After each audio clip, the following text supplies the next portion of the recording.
Ciao a tutti e benvenuti. Oggi parleremo di una festa molto importante per i cristiani, la solennità del Corpus Domini. Magari ne avete sentito parlare, oppure avete visto delle bellissime processioni con petali di fiori, ostensori dorati e strade decorate. Ma vi siete mai chiesti da dove nasce questa festa? Perché viene celebrata? E che significato ha oggi? In questo video vi racconterò, con parole semplici, la storia del Corpus Domini, il suo significato religioso e anche alcune delle tradizioni più belle legate a questa giornata. Cominciamo dal nome. Corpus Domini è una frase in latino che significa corpo del Signore. Questa festa, infatti, celebra la presenza reale di Gesù Cristo nell'Eucaristia. In parole semplici, i cristiani credono che, durante la messa, il pane e il vino diventano il corpo e il sangue di Gesù. Il giorno del Corpus Domini è l'occasione per ringraziare e adorare Gesù che si dona a noi nel pane eucaristico. È una festa di gioia, di fede, ma anche molto visiva. Le processioni, le decorazioni floreali, le infiorate rendono questo giorno davvero speciale. Ora andiamo un po' indietro nel tempo. La festa del Corpus Domini non esisteva nei primi secoli del cristianesimo. Fu introdotta nel Medioevo, più precisamente nel XIII secolo. Tutto cominciò con una donna, Giuliana di Cornillon, una suora belga che visse vicino a Liegi. Giuliana aveva una forte devozione per l'Eucaristia. Da giovane ebbe una visione mistica, vide la luna piena, ma con una macchia scura. Dio le fece capire che quella macchia rappresentava la mancanza di una festa dedicata proprio all'Eucaristia. Giuliana raccontò questa visione a sacerdoti e vescovi. Non tutti la presero sul serio, ma il vescovo di Liegi, Roberto di Turot, si convinse. Così nel 1246, nella sua diocesi, si celebrò per la prima volta la festa del Corpus Christi, come veniva chiamata in latino. Qualche anno dopo avvenne un fatto che cambiò tutto. Nel 1263 un sacerdote tedesco di nome Pietro da Praga si trovava in Italia. Aveva dei dubbi sulla presenza reale di Gesù nell'Eucaristia. Un giorno stava celebrando la messa a Bolsena, vicino a Orvieto.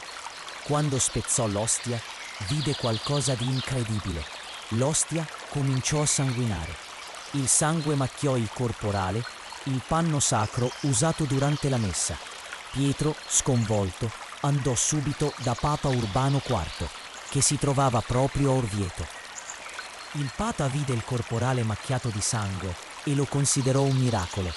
Ancora oggi quel corporale si conserva nel Duomo di Orvieto. Questo evento fu la conferma per il Papa. Serviva una festa universale per onorare l'Eucaristia.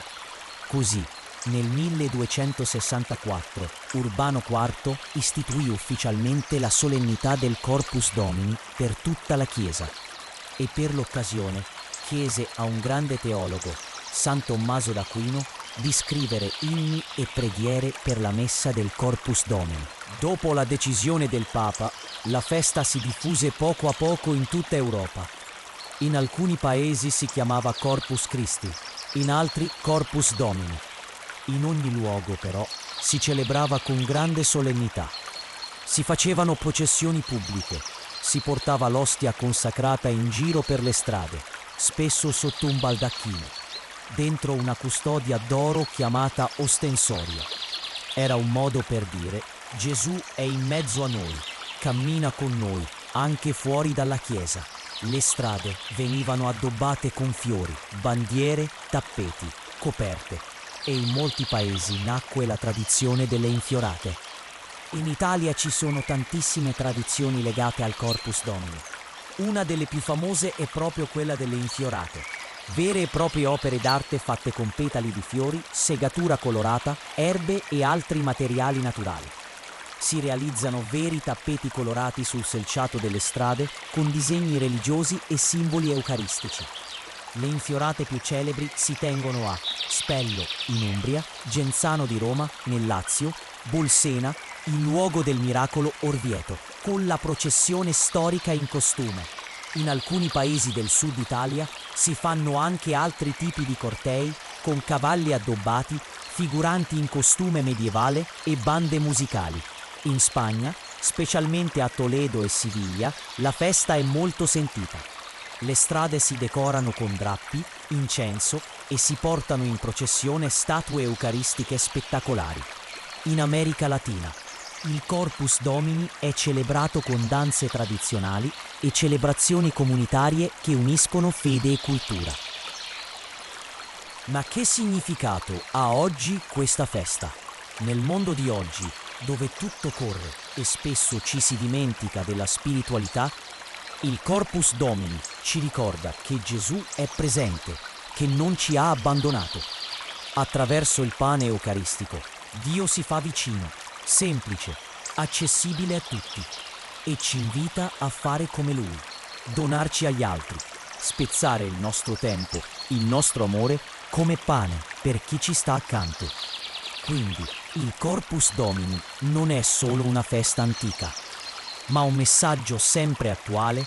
La fede è concreta, si può toccare, vedere, gustare. E la bellezza delle processioni e delle tradizioni ci ricorda che la fede può anche essere gioia, arte, festa condivisa. Miei cari fratelli e sorelle, grazie per aver ascoltato le mie parole. Vi saluto dandovi appuntamento al prossimo video e pregherò per tutti voi che mi avete supportato iscrivendovi al canale, lasciato un commento e aver messo mi piace a questo video. Che la pace del Signore sia con voi.